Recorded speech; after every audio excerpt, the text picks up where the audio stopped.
Hey everybody, how are you all? My name is Surbhi Srivastav and welcome to our YouTube channel. Guys, अगर मैं आपसे कहूँ कि ये प्रोटेस्ट एक आम बात हो गई है तो क्या आप मेरी इस बात से सहमत होंगे? मुझे तो लगता है कि मेरी इस बात से आप सहमत होंगे क्योंकि आपने भी बीते कुछ सालों में ऐसे बहुत सारे प्रोटेस्ट देखे होंगे, जैसे CAA प्रोटेस्ट, किसान योजना प्रोटेस्ट, अग्निपथ योजना प्रोटेस्ट। ऐसे बहुत सारे प्रोटेस्ट हैं जो चलते चले आ रहे हैं क्योंकि आम जनता को लगता है कि वो प्रोटेस्ट के माध्यम से सरकार से अपनी बात मनवा सकती है और कहीं ना कहीं ऐसा होता भी है। इन प्रोटेस्ट की वजह से सरकार ने अपनी स्कीमें भी रद्द की हैं। तो ये प्रोटेस्ट कब लॉफुल माना जाएगा और कब अनलॉफुल माना जाएगा, आज इस बात को भी समझेंगे क्योंकि अनलॉफुल प्रोटेस्ट को एडमिनिस्ट्रेशन द्वारा रेस्ट्रिक्ट भी किया जा सकता है। वैसे ये प्रोटेस्ट आज के 75 साल पहले भी होता था, जब हमारा देश आज़ाद भी नहीं हुआ था। ऐसे बहुत सारे मूवमेंट हुए, जैसे क्विट इंडिया मूवमेंट, स्वदेशी मूवमेंट, ऐसे बहुत सारे मूवमेंट हुए जिस वजह से हमारा देश आज आज़ाद भी हुआ है। तो हमारे कॉन्स्टिट्यूशन में राइट टू प्रोटेस्ट को प्रोटेक्शन भी प्रोवाइड की गई है, पर उसे रेस्ट्रिक्ट भी किया गया है। तो गाइज चलिए वीडियो स्टार्ट करते हैं और समझते हैं कि राइट टू प्रोटेस्ट है क्या, कब राइट टू प्रोटेस्ट पर रेस्ट्रिक्शन लगाई जा सकती है। गाइज वीडियो स्टार्ट करने से पहले मेरे चैनल को सब्सक्राइब कर दीजिए। अगर आपको वीडियो इन्फॉर्मेटिव लग रहा हो तो अपने दोस्तों के साथ भी शेयर कर दीजिए। चलिए वीडियो स्टार्ट करते हैं। सो गाइज, किसी भी देश में वहाँ के लोग, वहाँ के सिटीजन सबसे इम्पॉर्टेंट होते हैं और यह ज़्यादा पुरानी बात नहीं है। आज से करीब 75 साल पहले की बात है, जब ब्रिटिशर्स इंडिया पर राज कर रहे थे। इंडियन सिटीजन के पास कोई राइट्स नहीं थे और इसलिए इंडिपेंडेंस के बाद उन्हें फंडामेंटल राइट्स दिए गए ताकि सिटीजन अपनी डिमांड्स और अपनी वॉइस रेज कर सकें। वैसे किसी भी डेमोक्रेसी के लिए राइट टू प्रोटेस्ट इतने इम्पोर्टेंट क्यों हैं? क्योंकि गवर्नमेंट टाइम टू टाइम नई पॉलिसीज़ लाती रहती है। इन पॉलिसीज़ को लोग मॉनिटर करते हैं, एनालाइज करते हैं और फिर इनमें कमियां निकालते हैं और इन कमियों को एड्रेस करने का एक तरीका होता है, वो है पीसफुल डेमोन्स्ट्रेशन, मतलब पीसफुल प्रोटेस्ट। यह ध्यान रखना बहुत ज़रूरी है कि सिर्फ और सिर्फ पीसफुल प्रोटेस्ट ही लीगल होते हैं, लेकिन अगर किसी प्रोटेस्ट का मोटिव आउटरीच करना या दंगे भड़काना या मतलब लोगों की नॉर्मल कामकाज में डिस्टरबेंस क्रिएट करना, अगर उनका मोटिव होता है तो ये प्रोटेस्ट इलीगल माना जाएगा। तो देखा जाए, इंडिपेंडेंस के बाद भी इंडिया में काफ़ी सारे फेमस प्रोटेस्ट हुए और मूवमेंट हुए। जैसे इंडिपेंडेंस के तुरंत बाद 1952 में आंध्रा मूवमेंट हुआ, जिसमें तेलुगु भाषी लोगों के लिए एक नया स्टेट की डिमांड की जा रही थी और जिसका रिजल्ट यह हुआ कि आंध्र प्रदेश स्टेट का फॉर्मेशन हुआ।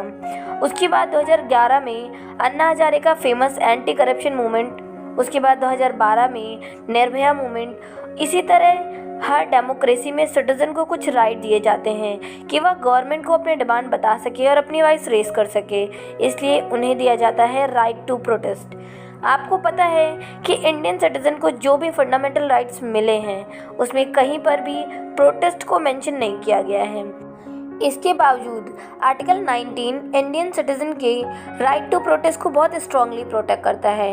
तो आर्टिकल 19 क्या कहता है उसको समझते हैं। तो आर्टिकल 19 में 3 प्रोटेक्शन दिए गए हैं। तो पहला है आर्टिकल 19(1)(a), जो बात करता है freedom of speech and expression की, जो हर इंसान को अपनी एक्सप्रेशन, अपनी फीलिंग्स, जेस्चर प्रेजेंट करने का राइट देता है। दूसरा आर्टिकल है 19(1)(b), जो right to protest peaceful without arms provide करता है।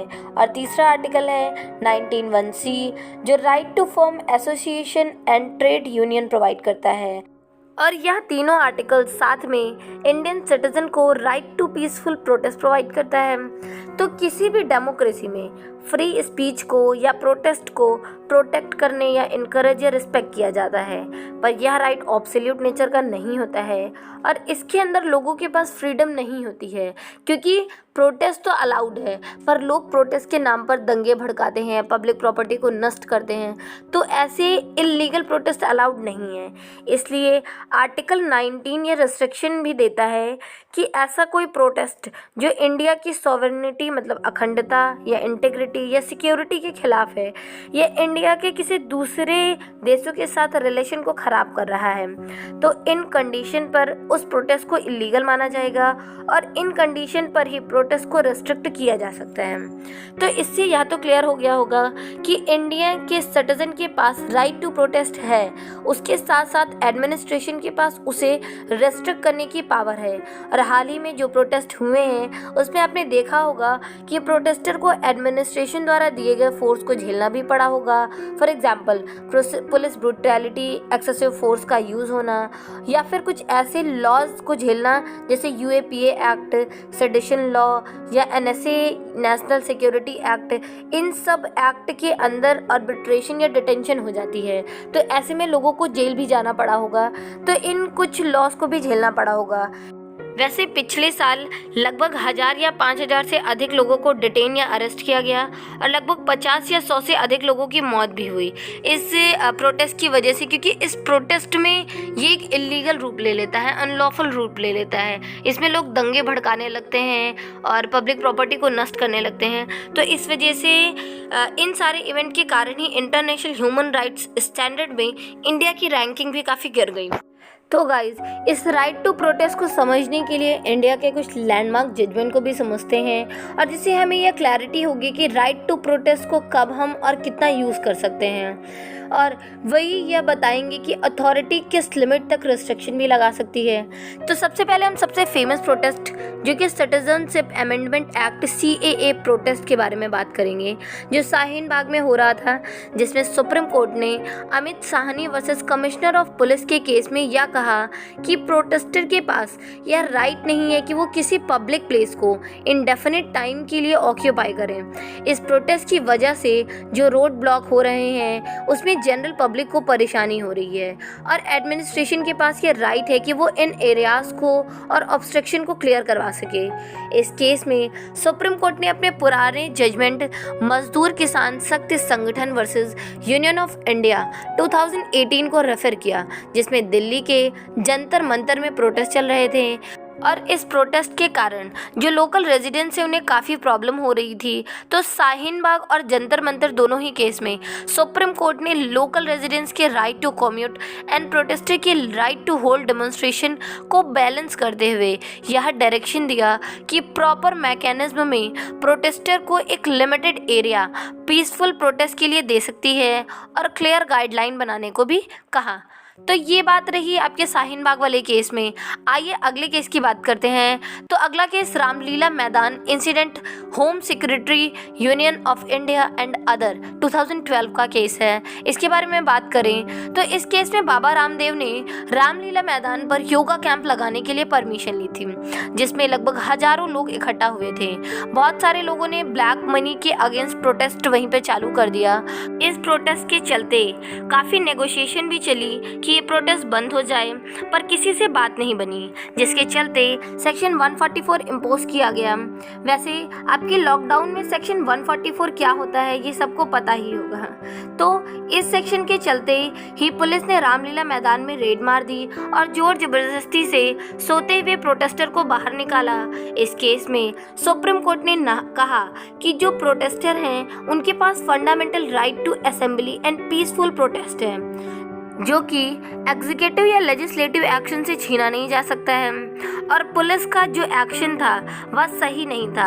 मतलब आर्टिकल 19 आपको यह राइट देता है कि आप अपनी वॉइस रेस कर सकते हैं, अपनी डिमांड्स बता सकते हैं, पर ये पीसफुल प्रोटेस्ट से कर सकते हैं। इसके साथ ही आर्टिकल 51A यह फंडामेंटल ड्यूटी करता है कि वह पब्लिक प्रॉपर्टी को सेफ रखे। मतलब यही हुआ कि प्रोटेस्ट अलाउड है, पर पीसफुल प्रोटेस्ट ही अलाउड है। पीसफुल प्रोटेस्ट ही लॉफुल प्रोटेस्ट माना जाएगा।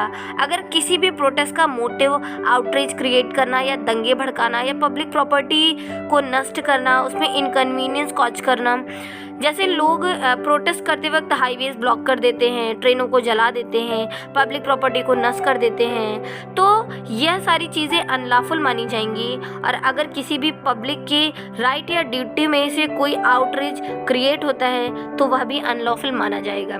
तो प्रोटेस्ट अलाउड है, पर लॉफुल प्रोटेस्ट अलाउड है। तो गाइज होप सो आपको राइट टू प्रोटेस्ट के बारे में सारी इन्फॉर्मेशन मिल गई होगी और आपको ये भी पता चल गया होगा कि इन प्रोटेस्ट को कब रेस्ट्रिक्ट किया जा सकता है। मतलब जब अनलॉफुल प्रोटेस्ट होता है जिससे आउटरीच क्रिएट हो सकता है या पब्लिक प्रॉपर्टी को नुकसान पहुंच सकता है, तब इन प्रोटेस्ट को रेस्ट्रिक्ट किया जा सकता है। तो गाइज होप सो आपको वीडियो पसंद आया होगा और इस वीडियो में कहीं भी कंफ्यूजन हो आप हमसे कमेंट सेक्शन में पूछ लें। अगर आपको मेरा वीडियो पसंद आया है तो लाइक कमेंट शेयर जरूर कर दें और मेरे चैनल को भी सब्सक्राइब कर दें। Bye bye, take care, thanks for watching.